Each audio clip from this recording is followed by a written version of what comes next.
Okay, so I decided to give birth to my son, Thomas, at a birthing center under the care of a midwife. And then a few years later, after careful consideration, I chose to have my next child at home. And Vivian was born at home in 2010. And then Julia was born in 2012. And Julia's midwife is here, Sarah. So you couldn't have thought that you were going to come to talk about birthing ethics and not be bombarded with baby pictures. So there are mine. So obviously I come at this issue both as a philosopher, bioethicist, and as a mother. Second, disclaimer, if it's not already really obvious, I have serious ethical concerns about obstetric practice and the ethics of modern obstetric practice. But I also acknowledge the very real good that hospital maternity care often does.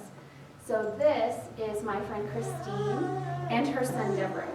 And without access to modern obstetric care, one or both of them would not be alive. Christine labored for 50 hours, 50, with Devereaux before a cesarean section saved his life and very possibly hers as well. And I am truly and unequivocally grateful for the medical expertise that saved my friend and her son. And that rescues the roughly 15% of pregnancies where serious complications arise and cesarean section is necessary. So Christine and Devereaux are the face of what modern obstetrics does very well. And they're very lucky to have them because they're adorable. So what I'm going to do today, I want to try and do 3 things in my talk. First, I want to make some observations about what it means to be a mother in our culture, specifically what it means to be a good mother, who in our society is thought of as a good mother, and what it is that good mothers do. Second, I want to argue that our cultural expectations about motherhood influence maternity care in ways that harm women. They help determine who has access to care, the options women are given during pregnancy and childbirth, and who ultimately gets to make those decisions. Finally, I want to argue that the maternity care issues that I'm going to talk about are not merely medical issues. They're ethical issues. You need more than evidence and expertise to figure out what we should do about the kinds of issues that I'll talk about through the rest of the talk. So, the first part of this talk, I want to talk about what it means to be a good mother in our culture. And these are just observations about the cultural expectations around American motherhood. Americans do not share a monolithic culture, so these are things that I see in the dominant cultural narrative about what makes a good mother. The narrative that we see reflected back at us in movies and television, mainstream journalism, and in public policy. So I'll focus on 2 strands of what I referenced in the title of the talk as the myth of the good mother. The first strand is the implicit image of a good mother as a white, heterosexual, cisgendered, married, middle-class woman. This is the target demographic that our culture views as appropriate mothers. In our popular culture, white, heterosexual people, cisgender, they're overwhelmingly overrepresented in general. So it's not surprising that the good mothers we see reflected back to us come from this demographic. When mothers of color or lesbian mothers or poor mothers are depicted in popular culture, those portrayals are often either 1, troubling, they're portrayals of bad mothers, or they're highlighted as exceptions, overcoming their color, their sexuality, or their poverty to become good mothers. We also have a long history of enshrining this picture of the appropriate mother into our public policy. Explicit eugenics policies upheld by the Supreme Court in Buck v. Bell, which, by the way, has never been overturned, were widespread from the early 1900s until the late 1970s. These programs targeted primarily poor women, women of color, and women with disabilities who were sterilized without their knowledge or were coerced into accepting sterilizations. Women in labor were often told that they would be denied medical care and that their babies would die if they did not agree to be sterilized during or after birth. When women, particularly Hispanic and Latino women in California, banded together to protest sterilization, public policy doubled down on more subtle methods to encourage white, heterosexual, cisgender, married, middle-class women to have children and to discourage everyone else. So on the one hand, you have financial incentives through tax breaks and protected family leave that are offered to relatively wealthy women. And on the other hand, you have poor women, often women of color, are offered financial incentives not to have children. The earned income tax credit, for example, includes a family cap of two children to encourage poor women to limit the size of their families. And in many areas, poor women are paid to get long-term contraceptives. There's also been a 2-decade movement to punish pregnant women who use illegal drugs, a policy that disproportionately affects women of color. So that's the first strand of the myth. The second is that the defining virtue of a good mother is personal sacrifice. So you're going to forward again? Backwards. Oh, sorry, backwards. I'm sorry. Previous. So the defining virtue of a good mother is personal sacrifice. The good mother will sacrifice almost everything and almost anything for her family. She'll always put her family's well-being and interests ahead of her own. When domestic tasks are allocated, whether implicitly or explicitly, it's mothers who bear more of the responsibilities. And this remains true even though we've seen the length of the second shift grow shorter over the last 3 or 4 decades. Women who work full-time still devote 80 more minutes a day to housework and childcare than their full-time working partners do. When special needs arrive within a family, such as caring for a child or an elder on an extended basis, it's mom who's expected to drop everything, delay her career, or not start at all in order to take care of that person. On the other hand, fathers are expected to sacrifice very little for their children. And if television, sitcom dads are any indication, they're not expected to learn even the most basic of child-rearing skills. And that's a little bit of a joke, because sitcoms take things to extreme for the sake of comedy, but they're also culturally revealing. If an incompetent mother appears on television, her failures have some explanation. She's poor or addicted or simply stupid. But the incompetent father requires no backstory. He's expected to be incompetent. After all, parenting is not really his job. Finally, mothers find themselves in a wicked double bind. No matter what a mother chooses to do, she'll be criticized, especially if there's even the slightest suggestion that the choice she's made was motivated by her own desires. So working moms are selfish and ambitious, and stay-at-home moms are selfish and lazy. No matter what you choose, you still get to be really selfish. So I don't think there's anything particularly revolutionary about anything that I've said about American motherhood and the myth of the good mother. I think both strands of the myth are bad for women, and that they undermine and disempower women in our society. And I would argue that that's what they're for. The purpose of the myth is to make it more difficult for women to gain power and make their own decisions. But that's a talk all on its own. So sticking with this topic, I want to go to the next part where I want to talk about how these cultural expectations about motherhood influence maternity care. So maternity care in the U.S. intersects with the myth of the good mother in interesting ways. First, white, heterosexual, cisgender, middle-class women and their babies are much better served by modern obstetric practices than any other women.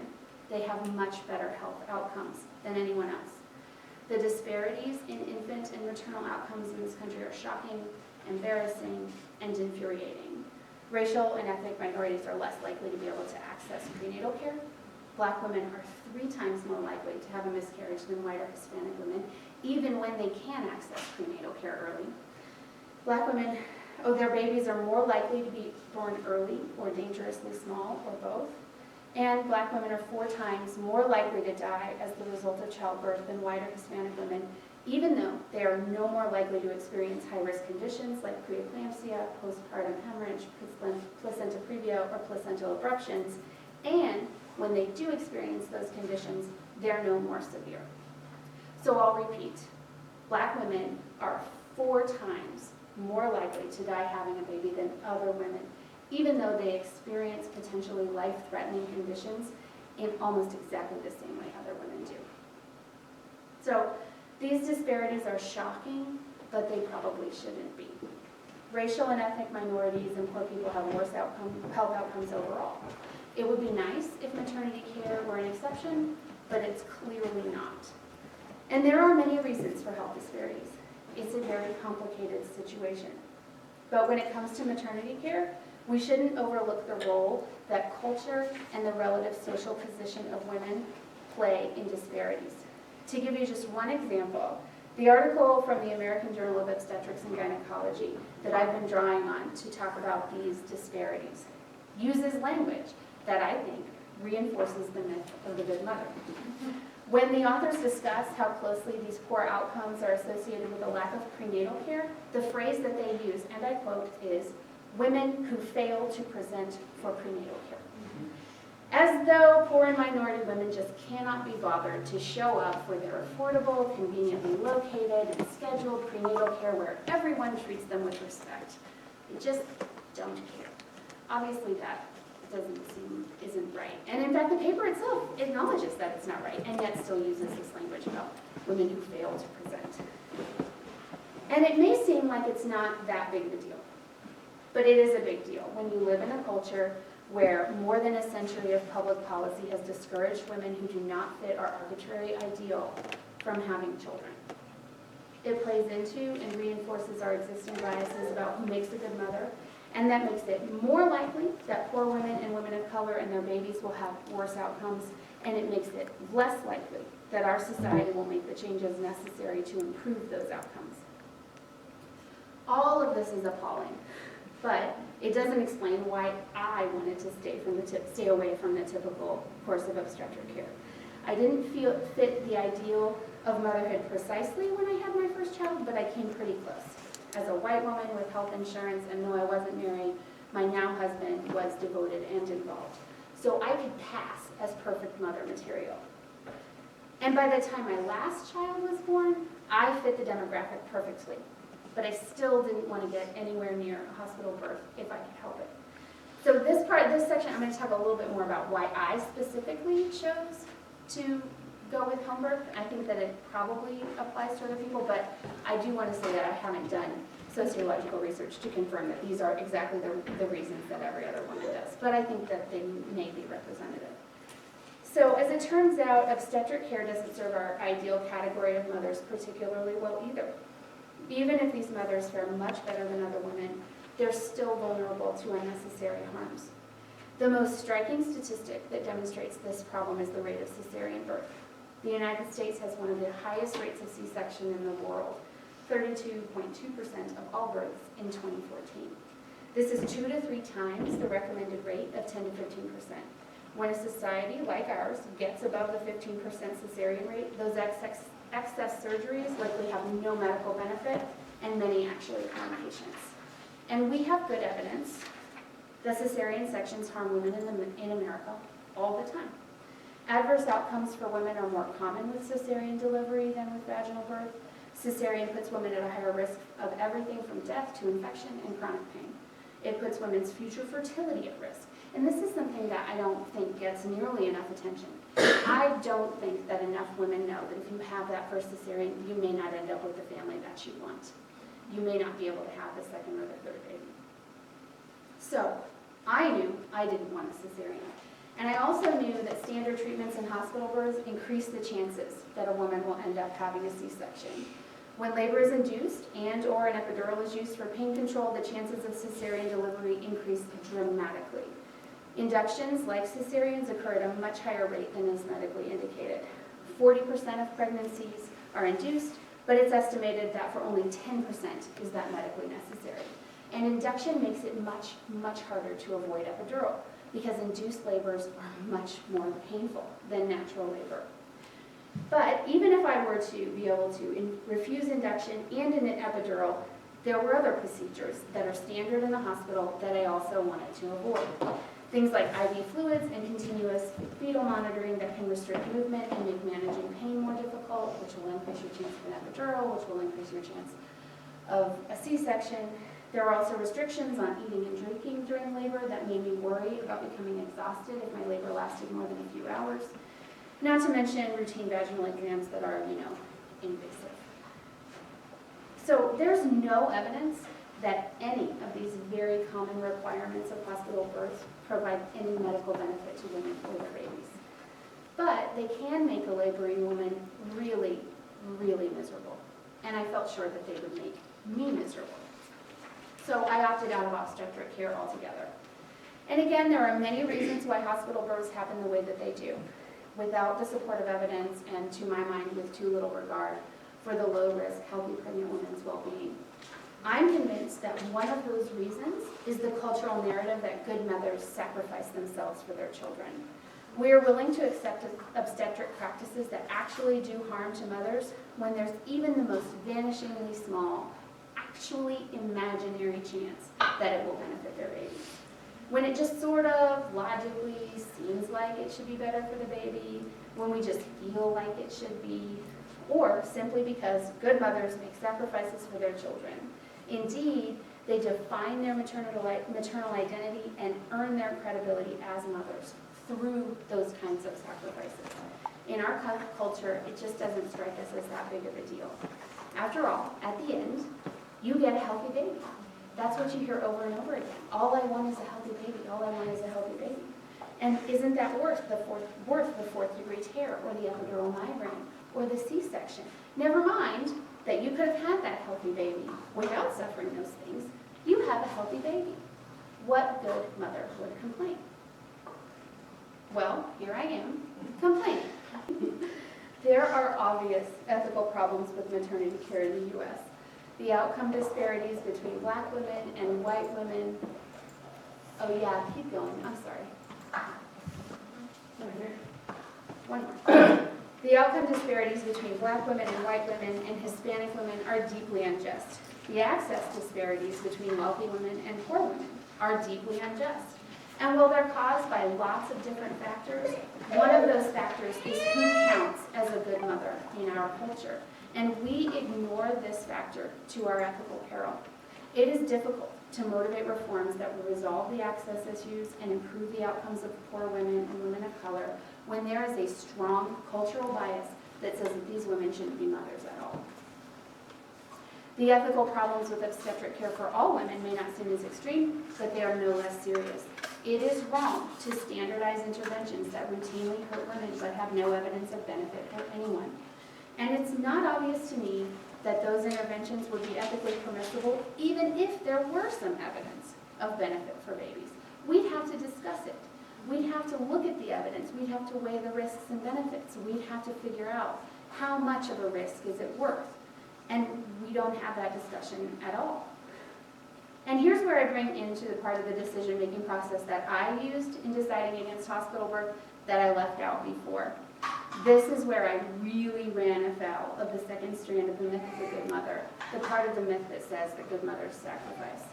I took all of the information about the risks and benefits of hospital birth into account, and I felt confident that giving birth outside of a hospital was a safe option for me. But what really sealed the deal for me is that I hate being told what to do. I hate it. It's just not my thing. I have spent a lot of time constructing a life in which people very rarely tell me what to do. Not only does hospital birth involve a whole lot of being told what to do, there's no good reason for a lot of it. And that sounded particularly awful to me. I didn't want to be miserable giving birth. I wanted a transformative and empowering entrance into motherhood. I wanted a certain kind of birth experience, and I was willing to accept that there not definitely, might be a very small increased risk of a bad outcome in order to get that experience. But as a mother, I am not supposed to do that. I'm not supposed to give priority to what I think is best for me. What I'm supposed to do is submit to the strictures of a hospital birth because there is a tiny chance that my baby may need immediate access to a level 3 NICU. As a mother, I'm supposed to sacrifice my own interests to further the purported interests of my children. And I would argue that the cultural requirement that good mothers make sacrifices influence the obstetric practices that are standard in hospital births. Because one of the things that women are expected to sacrifice for their babies during pregnancy and birth is their autonomy. Instead of looking at the risks and benefits of hospital birth and making decisions for themselves, women are expected to cede their authority to physicians. And this expectation that we will dutifully follow the advice of the experts without asking for evidence or weighing risks for ourselves prevents us from making hospital births better.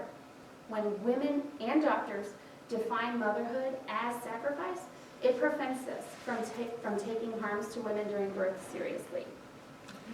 So, what's the way forward for the 15% or so of pregnant women with complicated births who really need modern obstetrics, as well as for all those other pregnant women whose risk aversion threshold is significantly lower than my own. Within the current model of obstetrics, their medical needs or personal preferences put them at an objectively higher risk of certain harms. However, it's not a trade-off that we're forced to accept as given. It's not an inevitable law of nature, but the direct and predictable result of human design and choice. And it's thus an ethical matter. One of the things that we can do is acknowledge and confront our biases about who can be a good mother and what good mothers do. And one way that we can do that is to take the experiences and decision-making of home birth mothers seriously, to accept those decisions and concerns as responding to legitimate concerns about obstetric care and hospital birth, and asserting that their desires about the birth experience are legitimate reasons to make decisions about where and how to give birth. In many ways, the reasons that I suspect most women would give for choosing birth outside of hospitals provide an agenda and a roadmap for the reform of modern obstetrics practice in ways that empower and protect women and their babies. So I set aside a bunch of time for questions.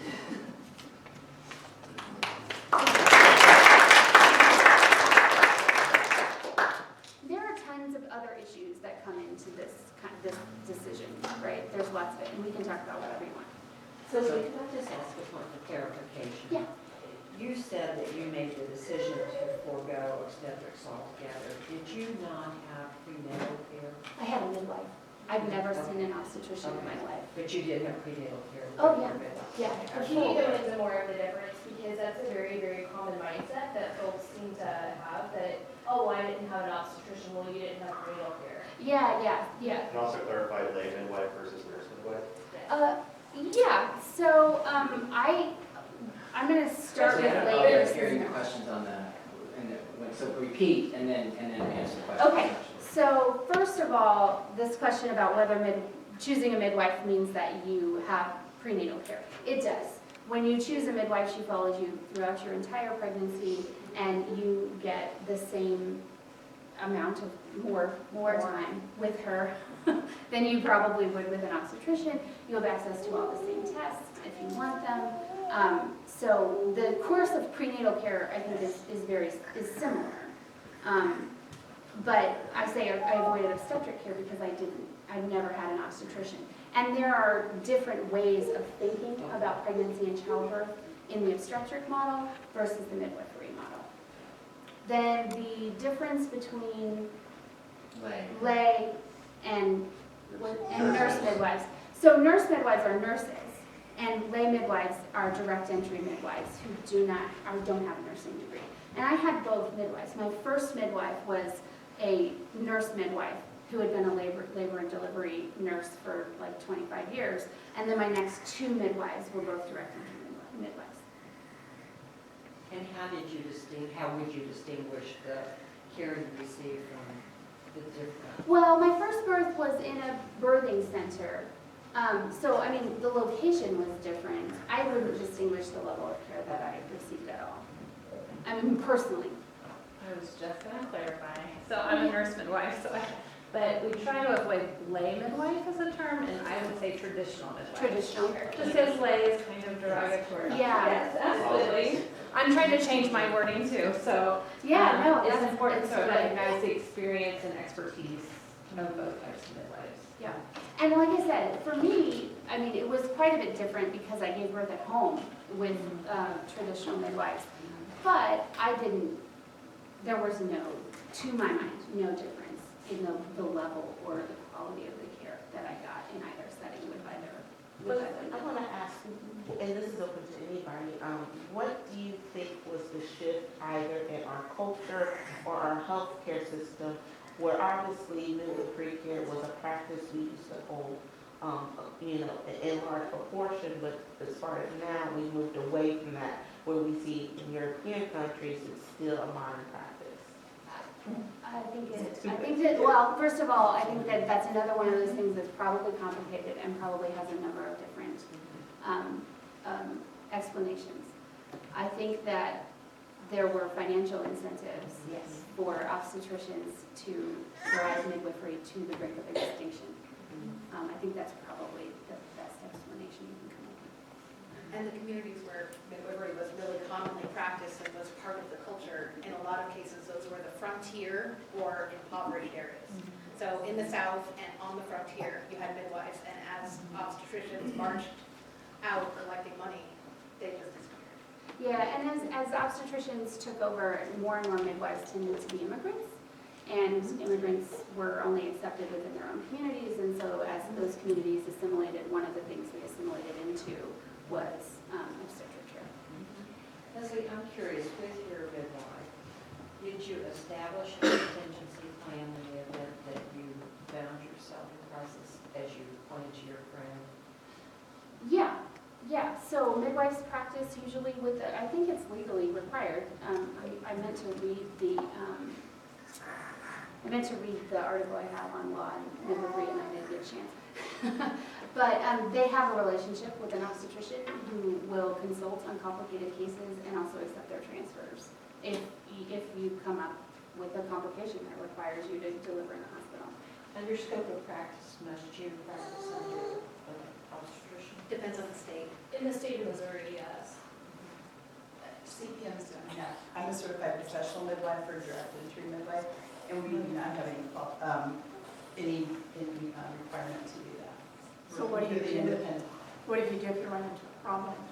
I have several OBs actually that I have contact with that I will send clients to if they say they have a vaginal infection during pregnancy, and some midwives that I work with.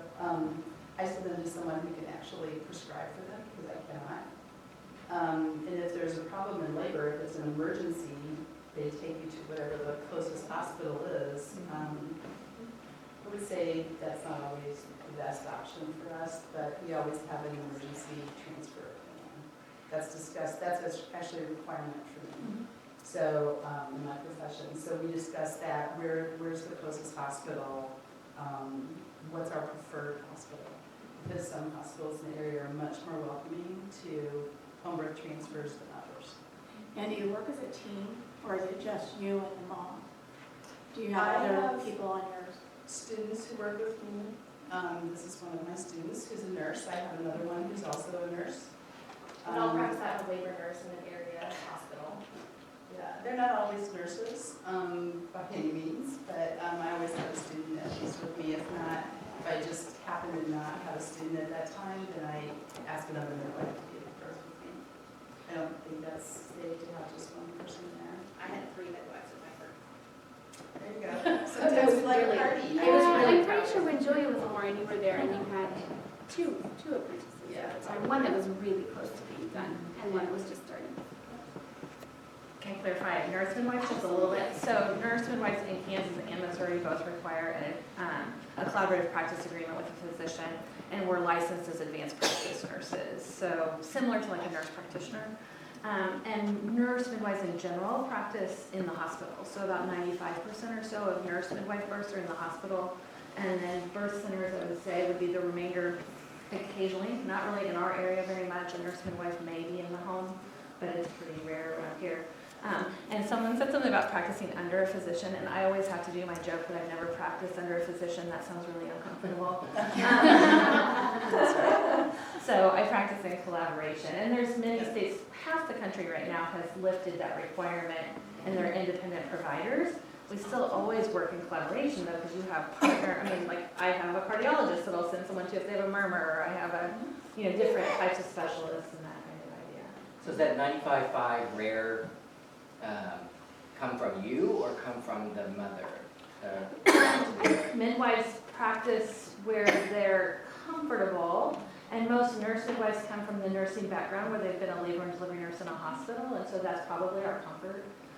I kind of bristle at the idea between home and hospital because everything You're right, you said is true. Midwifery care in the hospital is different. So I will say that I am trying to talk specifically about obstetric. But everything you said is true, and so I would say that the requirements on our practice, we're not able to practice independently or we're trained as midwives under the midwife philosophy. We're tied to that collaborative relationship and hospital requirements, and so a lot of what we do in the hospital we're not comfortable with, and we know that evidence isn't there to support it, but we're required to do Still so. have to do it. So while I bristle, I know that it's all absolutely true. But there's the midwifery model, I think, is really what you're getting after, of Yeah. supporting mothers and informed choice and. Yeah. Liz, so I was gonna say, so my son is 20 years old, and so, and Thomas is 8 or 10? He's 10. And so it feels like when, you know, I'm as driven as you are in that I don't like to be told what to do. And I didn't know any of this when I had spent 20 years ago. And after I had him, within a few years after, I started to hear more and more and more of my friends that were still having babies chose that direction. What do you think drove the midwifery model, and is it a direction that's gaining more and more prominence as? Yeah, so in that particular time period, I don't know what drove that model. So I do think it's gaining more prominence, for sure. And there was something else. Oh, I was going to say that your question also brings up another ethical issue that I didn't address here, is that I think there are serious issues of informed consent in hospital practice. I don't think most women know that IV fluids, continuous fetal monitoring, routine vaginal checks, all the things that make you miserable, that they make you do, there's no good reason for them. I don't think they know. I don't think anyone's telling them. And I think that's a serious problem. That's wrong. So, yeah, there are just a myriad. So my other question is, so Spence came a month early. Surprise! You know, we hadn't done anything, we hadn't taken any classes, he was a month early. Perfect size, 7 pounds, he was not preemie by any nature. But if you were in the midwifery model, what would happen in that, oh my God, it's a month early? Was How he are you actually, were prepared? you really at 36 weeks? I think the date was wrong. Yeah, Because he was but 11 officially you pounds were- on his due date, and he was 7 pounds when he came in, but he came in a month early. Yeah, And- so I think, and these guys will correct me if I'm wrong, most midwives would transfer to hospital birth that early. Now, Thomas came at 37 weeks and 1 day, and I got to have him in the birthing center. And yeah, 37 weeks is generally the cutoff. And then Vivian, I had a bout of false labor with her before 37 weeks, and I was like, I don't want to go, and she was like, you have to. And I was like, well, then she's not coming. And she wasn't born for 3 more weeks. Yeah. I want to ask, can you name any specific things with regard to the agenda and the roadmap for reform? Like, is there some sort of things for individuals, for organizations? Like, what's specific to maybe policy or hospital systems? Well, I think that policy, it's really hard because I just don't see a lot of cooperation from the people who have power over this. I think that it's a constant fight to maintain even the option to go with a midwife. So I think that there are certainly avenues to make things better. I think that we should combat the picture of home birth moms as stupid, selfish, and crazy in the popular media. I think that's how a lot of times how we're portrayed, and if you read the comment section of any online article, that is exactly what people will say about you. It's super insulting. So I think that more visibility of home birth or choosing midwifery care would be really helpful. But I really think it's complicated. There's lots of payer incentives and hospital structures, and I also hate to have to acknowledge that there's a huge litigation issue that comes into this as well. I think that continuous fetal monitoring is a legal tool and not a medical tool. So it's really hard. But I think women are the ones who will have to stand up and say, by the way, I don't want to do any of this, and you should absolutely should not make me do it if I want to give birth in the same hospital as an NICU or an operating room. You absolutely should not be able to make me do this. And so I think bioethics has a place to play, has a role to play as well, to say there are consent issues here, there are autonomy issues here, there are serious justice issues here. Y'all have to stop doing this. I think women already have changed the birthing model for one generation. And I think you're absolutely right, Leslie, that it would have to be women to become politically engaged and activated about this issue. There's too much money on the table for it to change otherwise. Well, and I think that there are other really serious cultural concerns specifically about the way that we talk about pregnancy and birth here. We, as a culture, view it as an incredibly risky move, that every pregnancy is a disaster in waiting. And as long as we continue to do that, you're going to have a real hard time convincing women that they need to stand up and take on these other, because if it's a really risky proposition and you tell first-time mom, hey, by the way, you don't have to do all this stuff, but they have all these other images and messages about how dangerous this is, it's really difficult to do that. So I think changing the way that birth is talked about in movies and TV and all those things. Although I know that there are studies that show that in England, birth is on television. There are always like these really emergency births, and they still don't buy it. Like they're totally different than us. Even if you're low risk, you have to take disability to get paid time off. And that's, so even a low risk normal person has a disability or an illness. And there are real big questions about the medicalization of pregnancy. I mean, pregnancy is not a disease, it's not a disability, it's a perfectly normal part of any human life cycle. Everybody's been a part of one. We all survived it. Some of us multiple times.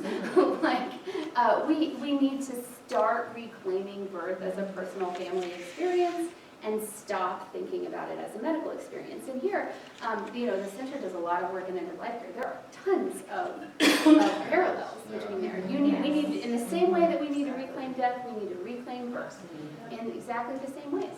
So say more about that, because I think this idea of, where's the male partner in supporting spouse or partner in this decision? When you first started talking, I got feeling really guilty, 37 years ago when we went through our first experience, my wife was very much similar. We read the rights of pregnant parent, we thought we were on the cutting edge. The doctor agreed he was going to do nothing to her that she did not want him to do to her. It's battery if he touched her in a way that she didn't. So if he was there, I was the one that was saying, we're not going to risk this at home. She was born at home, my wife was born at home. So I was like, I'm not ready for this. So I'm the one that insisted, and it was a very natural, it's natural you could get them in the bath and all that kind of stuff, and I got to do the cord. But it was really me. When you're talking about autonomy of the woman, I wonder what is the role of the partner in saying, look, we're going in this together, and I'm going to demand the same things you demand, and we've got to get our act together before we go in there. So this isn't just a mother. There's no denying that in a natural progression of labor and delivery that mothers are in very, very, very vulnerable states and they need an advocate, and the best advocate should be, to my mind, their partner. And that if we had more, I'm sorry. I hear a baby and mommy turns on. I'm like, wait, where are all my kids? But these are cultural issues too, right? The fact is that in our culture, men are required to know very little about female biology. Very little. There are really shocking studies about how little dudes know. So it would be real helpful if men who father babies got some education about how that happens, and we didn't have to, we didn't have to hope that when the time comes, they'll be willing to learn and ready to go. And I have to say that, so when I first decided to give birth in a birthing center, Jeremy has a daughter from the previous marriage, my husband, and he was kind of like, well, okay, whatever you want. He's like, I don't know about this. But we did it together, and I forced the books on him, and we talked about it, and everything went fairly well. And by the time we had our third baby, he was a pro. He missed 3 contractions in each of those labors, and I can tell you from just deep dive in the wool experience, those were the 3 hardest. Continuous birthing support is completely necessary, and I'm glad that my husband stepped up and did it. And so those are discussions that we have. I mean, in the same way that we need families to talk about death, we need families to talk about birth. What's normal, what's not, what do we value, you know, what's important to us, what can we accept, what won't we. All those conversations are just as important at the beginning of life as at the end. I want to shift the discussion just a little, if I may. You said a number of things, lots of things that are alarming to me. But you made the comment that Black women are 4 times as likely to die in childbirth as are those in the dominant culture. But you didn't give a justification or explanation of that. We don't know that. There was a really excellent article that came out lately that we were all sharing on Facebook that I'll have to find and I can forward it to you. That really, it's racial bias is really what it comes down to. If there's issues with women of colors having a higher rate of diabetes, their stress level is not like ours. It's much different. It's a daily stress that causes all kinds of problems with their health. Yeah. So they can't pinpoint it to one specific thing. It's racial bibias. It's always Yeah. what it is. I mean, So am I this wrong? plays into Anybody? social, so this plays into social determinants of health that we hear about a Yeah. lot in Right. here. I didn't mean to do that. Exactly. But I mean, so because This is actually one of my research dissertation topics, so because it's a very big topic. there's a All of biological us pathway through stress with which we can, measure cortisol levels, which are constantly activated, which can lead to preterm birth, then low birth weights and even maternal mortality. So yes, you're absolutely on point. Yeah, all the things they were looking at was it due to income, was it due to poor health, poor eating habits, Yeah. things If like you that, correct all for proved to have really socioeconomic status, negligible it's just the difference. And it's not true for women from Africa. Right. So it's Exactly. African-American women that have been here That's for right. Yeah, the more recently you came to the US, The better you're off. the better off you are. refugees. And the longer you stay here, the worse off you will be. Yeah, I mean, so there's no question that plays a huge role. I think there are lots of questions about how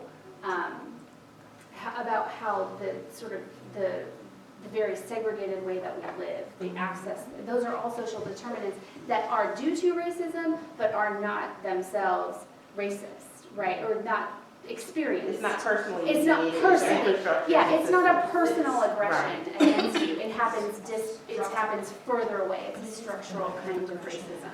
And so the dynamics of how those two play together. Yeah, But overextending. it's racism. The topic you did not touch on that I've been interested in the literature over the years is in situations where pregnant women are forced to have C-sections when in fact the state steps in and says, I don't care what you want or you and your partner want. In fact, we will assume authority over this fetus, this terminal child. Does that play into any of this? I mean, you hear it with regard now to the opioid epidemic, it's kind of front and center. That, pregnant women who use these drugs don't have the right to have authority over this They child. do. They have the same problem, and those are patently racist strategies as well. So, like I mentioned the 2-decade-long effort to criminalize pregnancy in women who abuse illicit drugs. It's very interesting that we target illegal drugs, and there's sort of a legal explanation for it, but there's also a racist explanation for it too, in that women are much more likely to abuse legal drugs during their pregnancies. They're much more likely to smoke and to drink, to use alcohol, but they don't see any comparable push to criminalize their pregnancies, to make the fact that they got pregnant illegal. And that's just one aspect of the ways in which we try and really police pregnant women in a pretty serious way. If we look at when hospitals try and get court orders to force women into cesareans, those have a very strong socioeconomic status component as well. The majority of those women are women of color and women who are poor. They're also wrong in about a third of the cases where they seek that because women will run and then deliver perfectly healthy babies, but apparently that isn't newsworthy, I don't know. So, you know, my experience was, I wasn't forced to have a cesarean, but there was a conversation that was taking place without me being involved in it about a cesarean. And so part of it was, suspense was early. They gave me Pitocin, and I dilated very quickly and started pushing and pushed from 3 in the morning until 8. At 8, the doctor was talking to my husband and said to him, I think she's too tired and I think we should take it cesarean. And I just had enough presence of mind to say no. And the nurse pushed everyone out of the room and turned to me and said, You gotta we'll get it do done this. now. Yeah. We'll do this. But it wasn't, and you know, Tim, when you were talking about the partner's responsibility or whatever, he's seeing me in pain. Okay. And he is thinking, okay, I just can't take this anymore. I mean, she's in pain. And the doctor is telling us that the fastest way to alleviate it was, and part of it was, again, the notion of, I've just been pushing for 6 hours, you're not gonna cut me open. Yeah. Go in there and grab it, I mean, whatever. But part of it was, I remember distinctly being pissed off about the fact that I wasn't in the conversation, that it was at my feet. And it was, and if I hadn't had a voice, or I was so exhausted that I was like delirious and didn't Or you had a different kind of relationship with your husband.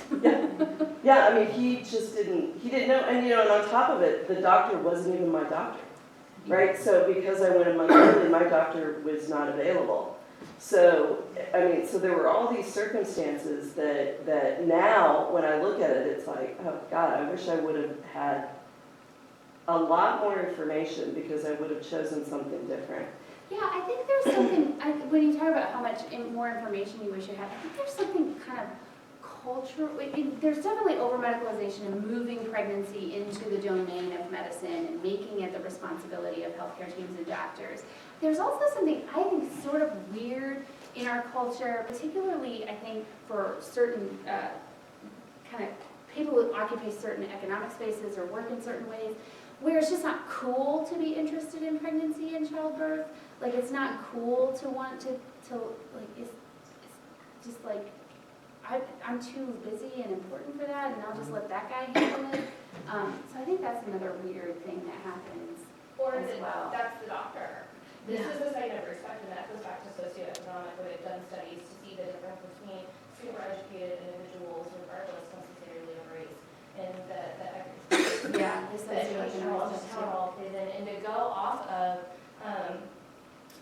so there are women that do want to have their spouses or their doulas really advocate for them, and what you just said is the exact reason why moms have to have their own voice in labor, even though it's really, really hard to do, because at the end of the day, this is your body, and you may be really, really unhappy with what your doula or your spouse or your partner advocated because they just were in that, and doctors know how to hit that pressure. Like, oh, okay, there's the boiling point. Yeah. This is when I can kind of introduce this conversation to maybe get an outcome that I would want to have versus what the mom would want. Yeah, I mean, honestly, I think he'd been there, he got called in, it was a Sunday night. He got called in, not his patient, and he was with me in and out through the night, and honestly, he was ready to go home. It was 8 in the morning. And, you know, being informed, I think, is part of the key. 12 years ago, similar situation, I did some research. I'm not a passive person, I'm an assertive person, and I'm gonna take control of what's going to happen. So I had a plan going in, my husband knew the plan going in. It was gonna be natural, I was gonna walk it out. You know, all of these plans were in place. Same thing, situation happened, my doctor was busy delivering triplets. I got another doctor, something about the cord, something about oxygen, talking to my husband, said, now we're gonna do a C-section. I hit the tray beside me and it spread everywhere, and I said, right now. And they said, no, it takes an hour to prep. And I said, well, if she's in this big of a deal situation, we're not waiting an hour, you're doing it here and now. And they said, no, we can't legally do that, you're not sedated, blah, blah, blah, blah, blah. And so I said, then what is the other option? And so I took the other option, but they looked at my husband and gasped when the option was to bring her out with a dislocated shoulder. And I said, that's fine, that's what we're doing. We're not waiting the hour. And so there was a gasp, I guess I'm bad mom then, to deliver a child with a shoulder dislocated. So the choice was there, but I didn't know it until I specifically asked for it. And so if we know the choice is there, we can make more of an informed decision that we want. And so she did come out immediately. She was perfect looking, seriously. She was perfect looking. I knew she was my daughter, but she was perfect looking. And to their shock and dismay, her shoulder was not dislocated. Yeah. And everything was fine. It turns out that doctors aren't on I just want to say, every time we have discussion about childbirth, all women start telling their stories. You can forward it to me. I'll just tell them we don't. They're so important I can tell to not only the mom, but also the baby.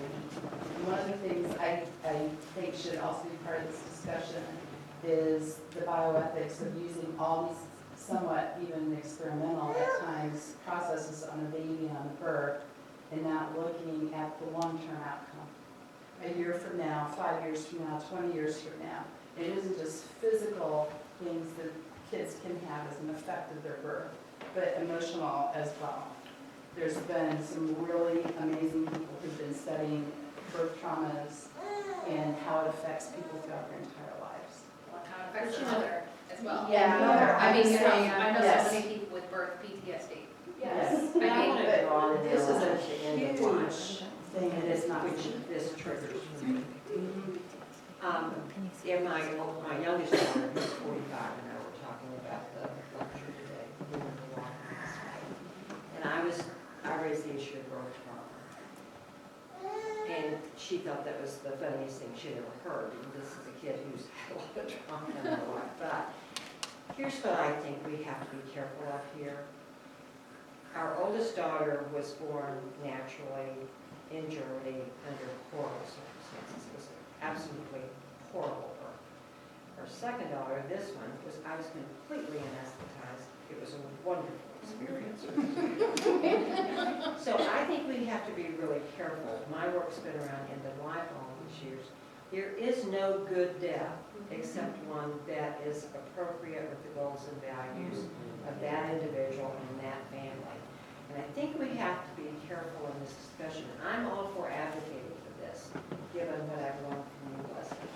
But I want to be really careful that we don't end up with the Legucci Nazis really threatening moms that if they don't nurse, and I see the look on your face. But Well, I think that is really an unfair analogy. Yes, in condescending. I don't think you should. Well, I shouldn't have used that phrase. Nazis. I apologize for that. But No, it's Especially- just that is best business. Right, but I understand what you're saying. There is some reason for that, because every day we learn something new about breast milk and how important it is, but I understand what you're saying. And I just want to clarify, what I'm talking about is there are physical effects that come, whether mom experienced a good birth and baby did not, or the opposite, or how that looks. I mean, I've had births at home that I thought looked great, and that everybody did great, and later the mom tells me, I was so traumatized by this thing that happened, because it relates back to something from maybe her birth or her childhood. So, but I'm talking about what, if we do have increases in C-sections, how many of those kids end up with asthma and obesity issues? They're just beginning to find all this out. I think the rate of C-section is crazy. The point I'm But trying to in make, and I didn't everything. make it very well, and I apologize for that. expensive. But I think we have to allow for the important, I would argue, primary and importance of relationship between the mom and the infant. And that we have to figure out what works for those two. Well, look, I mean, this is taking autonomy seriously. Right. What do women want? What do they think is best for them when they weigh their own interests and the intimate knowledge that they have of their own families? What do they want to do? Yeah. So I mean, yeah, we absolutely need to give women who want a lot more managed birth, give them, you know, credence to what they want. I think we tend to focus on the other side because it's the other side that isn't getting what they want at this point. Okay, you're gonna have to be last, because Matthew said I have to wrap up. Well, in response to that, should we offer counseling to women? I hear increasingly, I mean, it's situations where women schedule their C-sections. Yeah. Now, you know, that's what autonomy, should they be just, sure, schedule your C-section? Or should they be subjected to some kind of counseling about that? I don't Well, know. you should absolutely know what the actual real risks That's of what I'm an saying. early C-section are and what you're potentially facing. Yeah, and I don't think that that's something that necessarily happens every time a woman comes in and says, I'm done with this baby, I want it out, let's do it tomorrow, right? I don't think that they're always sitting down and having these real serious discussions about what the real risks of that are. Because cesarean is very common, and the popular perception is that it's very safe when it's